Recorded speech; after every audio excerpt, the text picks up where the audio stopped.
Halo semuanya, saya Jessica Stefani dengan NIM 424321052 dari kelas PSKM 24A. Dan pada video kali ini kita akan membahas materi mengenai Pancasila sebagai sistem etika. Pertama-tama, kita akan masuk ke dalam pengertian etika dan etika politik Indonesia. Yang pertama, etika ini adalah cabang filsafat yang membahas mengenai nilai baik dan buruk, prinsip tindakan manusia, dan juga standar moral untuk menentukan apa yang seharusnya dilakukan. Nah, etika ini menjadi dasar untuk memahami perilaku moral dalam kehidupan pribadi, sosial, dan negara. Nah, sedangkan etika politik Indonesia diartikan adalah penerapan nilai moral dalam penyelenggaraan kekuasaan. Jadi intinya, kekuasaan harus dijalankan secara bermoral, adil, dan bertanggung jawab.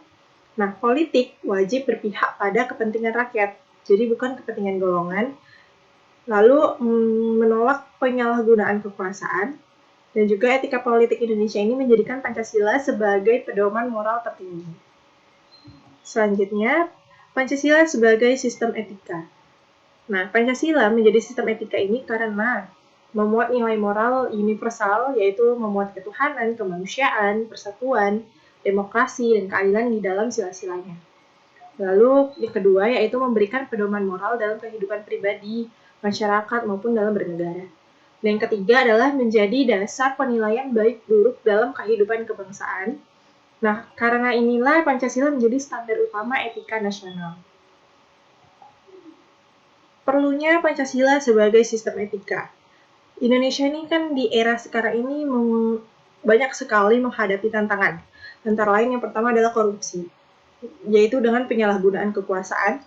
Lalu yang kedua ada konflik sosial dan intoleransi dengan segala keberagaman kebudayaan di Indonesia. Lalu ketidakadilan sosial ekonomi. Lalu degradasi moral generasi muda.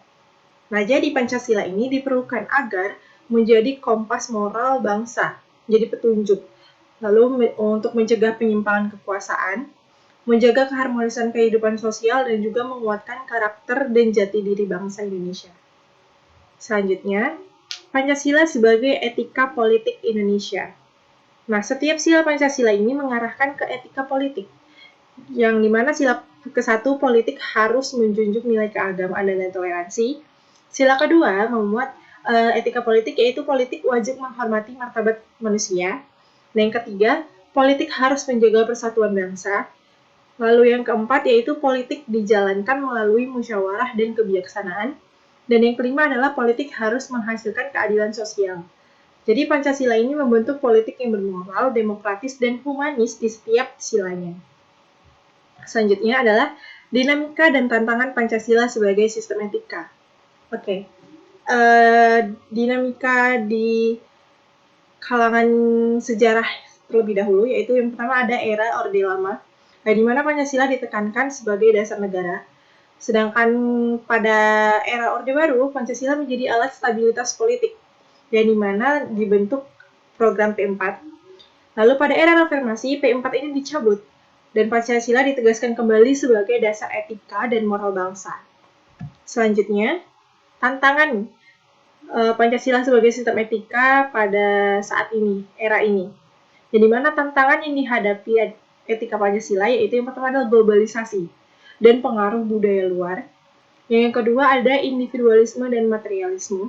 Yang ketiga ada polarisasi politik dan ujaran kebencian.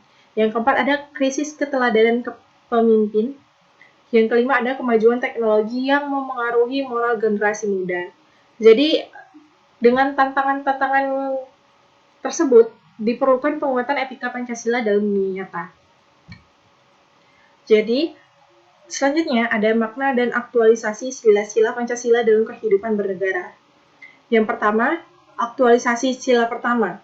Penerapan sila pertama yaitu ketuhanan yang Maha Esa bisa dengan menghargai kebebasan beragama, lalu menjaga toleransi antar pemeluk agama, dan menghindari politisasi agama. Selanjutnya, untuk aktualisasi sila kedua, yaitu kemanusiaan yang adil dan beradab, bisa dengan cara menjunjung hak asasi manusia, membangun budaya saling menghormati, lalu menghindari diskriminasi dan kekerasan. Selanjutnya, Untuk aktualisasi sila ketiga, yaitu Persatuan Indonesia, bisa dengan cara menguatkan kebinekaan, menghindari perpecahan sosial, lalu juga dengan cara menjaga rasa cinta tanah air.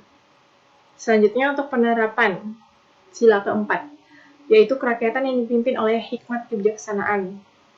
Dalam permusyawaratan perwakilan, ini bisa dilakukan dengan pelaksanaan demokrasi yang jujur dan beradab, musyawarah untuk mufakat, dan kepemimpinan yang bijaksana dan bertanggung jawab. Yang terakhir yaitu aktualisasi sila kelima, yaitu keadilan sosial bagi seluruh rakyat Indonesia dengan cara pemerataan kesejahteraan dan kebijakan ekonomi yang adil, lalu penghapusan eksploitasi dan penindasan. Nah, kesimpulan yang bisa didapat dari materi kali ini adalah etika ini memberikan dasar nilai bagi tindakan manusia, bagaimana cara dia bertindak di kehidupan sehari-hari dengan sesamanya atau dengan kehidupan bernegaranya. Lalu Pancasila merupakan sistem etika yang paling sesuai dengan karakter bangsa.